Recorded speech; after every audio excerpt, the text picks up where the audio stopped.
നമസ്കാരം. മലയാളി വാർത്തയിലേക്ക് സ്വാഗതം. കേരളത്തിൽ കുറച്ച് ദിവസങ്ങൾക്ക് മുമ്പ് വലിയ വാർത്തയും വിവാദവുമായ വിഷയമാണ് മോണാലിസ വൈറൽ പെൺകുട്ടി, അതായത് കുംഭമേളയിലെ മോണാലിസ എന്ന വൈറൽ പെൺകുട്ടിയുടെ വിവാഹം.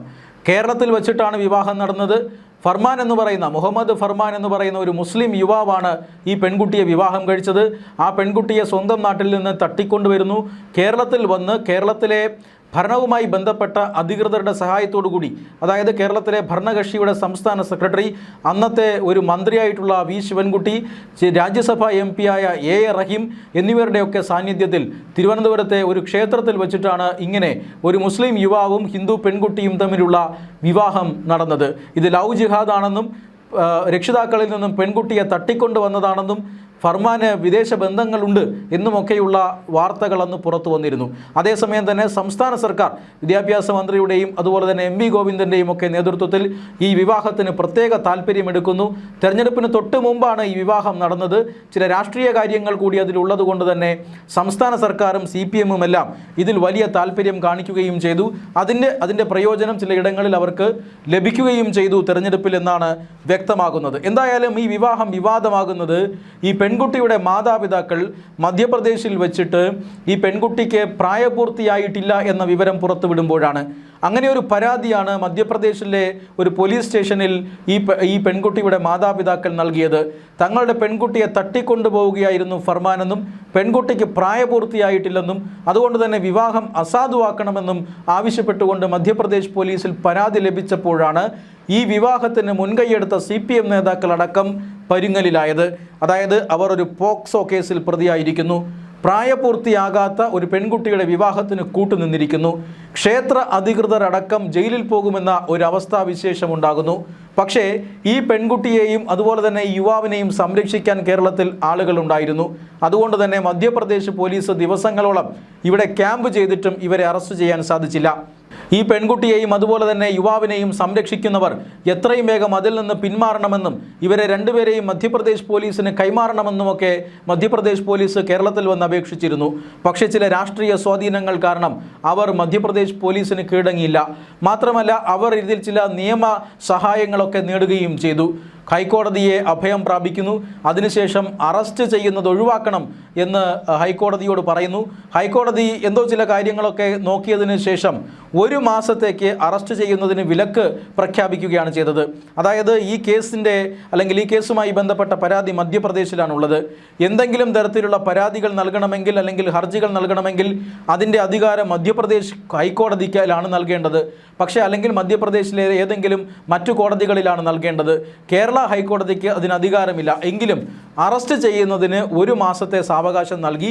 ഈ സമയം കൊണ്ട് മധ്യപ്രദേശ് കോടതിയെ ഫർമാനെ സമീപിക്കാവുന്നതാണ് എന്ന മാനുഷിക പരിഗണന വെച്ചുകൊണ്ടുള്ള ഒരു വിധിയാണ് കേരള ഹൈക്കോടതി, അല്ലെങ്കിൽ നിയമപരമായ ഒരു വിധിയാണ് കേരള ഹൈക്കോടതി അന്ന് നൽകിയത്. തീർച്ചയായും മധ്യപ്രദേശ് ഹൈക്കോടതിയെ ഫർമാൻ സമീപിക്കണമായിരുന്നു. അദ്ദേഹം ഈ പറയുന്നത് പോലെ നേരെ വാ നേരെ പോ എന്നൊരു വ്യക്തിയായിരുന്നുവെങ്കിൽ അദ്ദേഹത്തിന് മധ്യപ്രദേശ് ഹൈക്കോടതിയെ സമീപിക്കാനുള്ള ഒരു ചങ്കൂറ്റം ഉണ്ടാകണമായിരുന്നു. പക്ഷേ അദ്ദേഹം അത് ചെയ്തില്ല. കേരള ഹൈക്കോടതി അനുവദിച്ച 1 മാസം കഴിഞ്ഞിട്ടും മധ്യപ്രദേശ് കോടതിയിൽ നിയമസഹായം അഭ്യർത്ഥിച്ച് ഫർമാൻ പോയില്ല. പകരം ഇവിടെ തന്നെ ചുറ്റിത്തിരിയുകയായിരുന്നു. അറസ്റ്റ് ചെയ്യാനുള്ള വിലക്ക് നീക്കാനുള്ള ഏതാണ്ട് സമയമായപ്പോൾ വീണ്ടും കേരള ഹൈക്കോടതിയെ സമീപിച്ച് അറസ്റ്റ് ചെയ്യാതിരിക്കാനുള്ള അല്ലെങ്കിൽ അറസ്റ്റ് ചെയ്യുന്നതിനുള്ള വിലക്ക് നീട്ടണമെന്ന് അഭ്യർത്ഥനയുമായി പോയി. എന്നാൽ ഇന്ന് കേരള ഹൈക്കോടതി ഫർമാൻ്റെ ഹർജി നിരസിച്ചു. കാരണം ഞങ്ങൾ നിങ്ങൾക്ക് സമയം തന്നിരിക്കുന്നത് മധ്യപ്രദേശ് ഹൈക്കോടതിയെ സമീപിച്ച് നിയമപരമായ പരിരക്ഷ നേടാനാണ്. അതിനു വേണ്ടിയിട്ടാണ് സമയം നൽകിയിരിക്കുന്നത്, അല്ലാതെ കേരളത്തിൽ ചുറ്റിത്തിരിയാനല്ല. ഇങ്ങനെ ഒരു കേസിൽ കേരള ഹൈക്കോടതിക്ക് ഒരു കാരണവശാലും ഒരു തീരുമാനമെടുക്കാൻ അധികാരമില്ല. കേരള ഹൈക്കോടതിയുടെ ജൂറിസ്ഡിക്ഷൻ അല്ല ഇത് എന്ന് വ്യക്തമായി പറയുകയും ഹർജി തള്ളുകയും ചെയ്തു. ഇതോടുകൂടി ഫർമാനെ അറസ്റ്റ് ചെയ്ത് കൊണ്ടുപോകാനുള്ള എല്ലാ സാഹചര്യങ്ങളും ഉരുത്തിരിഞ്ഞിരിക്കുകയാണ്. അതായത് മോണാലിസയെ വിവാഹം കഴിച്ച മുഹമ്മദ് ഫർമാൻ ഈ തെറ്റു ചെയ്തിരിക്കുന്നു എന്ന് അദ്ദേഹത്തിന് ബോധ്യം വന്നിരിക്കുന്നു. അതുകൊണ്ട് തന്നെ മധ്യപ്രദേശ് ഹൈക്കോടതിയെ സമീപിക്കാൻ അയാൾക്ക് ഭയമാണ്. ഇനിയിപ്പോൾ മധ്യപ്രദേശ് പോലീസ് ഏതു നിമിഷം വേണമെങ്കിലും കേരളത്തിലെത്തി മുഹമ്മദ് ഫർമാനെ അറസ്റ്റ് ചെയ്യാം. കേരള ഹൈക്കോടതി കൈയൊഴിഞ്ഞിരിക്കുകയാണ്. പക്ഷേ കേരളത്തിലെ CPM നേതാക്കൾക്കിടയിൽ ഇതൊരു ചെറിയ ചങ്കിടിപ്പ് കൂടി ഉണ്ടാക്കുന്നുണ്ട്. അറസ്റ്റ് ചെയ്യുന്നുണ്ടെന്നത് മുഹമ്മദ് ഫർമാനെ മാത്രമാണോ? പ്രായപൂർത്തിയായ ഒരു പെൺകുട്ടിയെ തട്ടിക്കൊണ്ടുവന്ന് അവളുടെ സംസ്ഥാനത്തിന് പുറത്തേക്ക് കടത്തി അവളുടെ മാതാപിതാക്കളിൽ നിന്നും അകറ്റി നിർത്തി മറ്റൊരു സംസ്ഥാനത്ത് കൊണ്ടുപോയി വിവാഹം കഴിക്കുക. ആ വലിയ കുറ്റകൃത്യത്തിന് കൂട്ടുനിൽക്കുന്നവർക്കും ഈ പറയുന്ന കേസിൽ പ്രതികളാവുകയില്ലേ? ആരൊക്കെയാണ് കൂട്ടുനിന്നത്? അന്നത്തെ വിദ്യാഭ്യാസ മന്ത്രി വി ശിവൻകുട്ടി, പാർട്ടിയുടെ സംസ്ഥാന സെക്രട്ടറി, അന്നത്തെ ഭരണകക്ഷിയായിരുന്ന CPM-ൻ്റെ സംസ്ഥാന സെക്രട്ടറി M വി ഗോവിന്ദൻ, ഇപ്പോഴും രാജ്യസഭാ MP ആയി തുടരുന്ന A റഹീം, ഇവരൊക്കെയാണ് മുൻകൈയെടുത്തത്. മാത്രമല്ല, കമ്മ്യൂണിസ്റ്റ് ഭരണസമിതി ഭരിക്കുന്ന ഒരു ക്ഷേത്ര ട്രസ്റ്റും അല്ലെങ്കിൽ ക്ഷേത്ര ഉപദേശക സമിതിയും ഇക്കാര്യത്തിൽ മുൻകൈയെടുത്തു. അതുകൊണ്ട് തന്നെ ഈ വിവാഹത്തിന് കൂട്ടുനിന്ന എല്ലാവരെയും ഒരുപക്ഷെ വേണമെങ്കിൽ കേസിൽപ്പെടുത്താൻ സാധിക്കും. അതുകൊണ്ട് തന്നെ കേരളത്തിലെ ഈ ഒരു വിവാഹത്തിന് മുൻകൈയെടുത്ത CPM നേതാക്കളുടെ ചങ്കിടിക്കുകയാണ്. വി ശിവൻകുട്ടി തെരഞ്ഞെടുപ്പിൽ തോറ്റു തുന്നമ്പാടി. M വി ഗോവിന്ദൻ്റെ പാർട്ടിയാകട്ടെ തെരഞ്ഞെടുപ്പിൽ അഡ്രസ്സില്ലാതെ പോയി.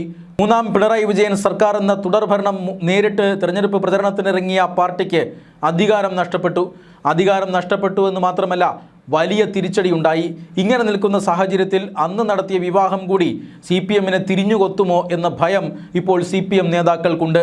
എന്തായാലും കേരള ഹൈക്കോടതി കൈയൊഴിഞ്ഞിരിക്കുന്നു. മധ്യപ്രദേശ് പോലീസ് തിരികെ വന്നാൽ ആരൊക്കെയാകും അറസ്റ്റ് ചെയ്യേണ്ടത്, അല്ലെങ്കിൽ വേണം അറസ്റ്റ് ചെയ്യേണ്ടത് എന്ന കാര്യത്തിൽ അവർ തീരുമാനമെടുത്തേക്കും. അതിൽ CPM നേതാക്കൾ പെടുമോ എന്ന ഭയമാണ് ഇപ്പോൾ CPM നേതാക്കന്മാർക്ക് ഉള്ളത്.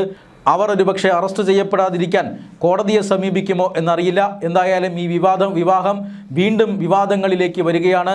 മുഹമ്മദ് ഫർമാനെ ഇനി മധ്യപ്രദേശ് പോലീസ് പൊക്കും. ചങ്കിടിപ്പ് ശിവൻകുട്ടിക്കും അതുപോലെ തന്നെ M വി ഗോവിന്ദനും വർദ്ധിക്കുകയുമാണ്.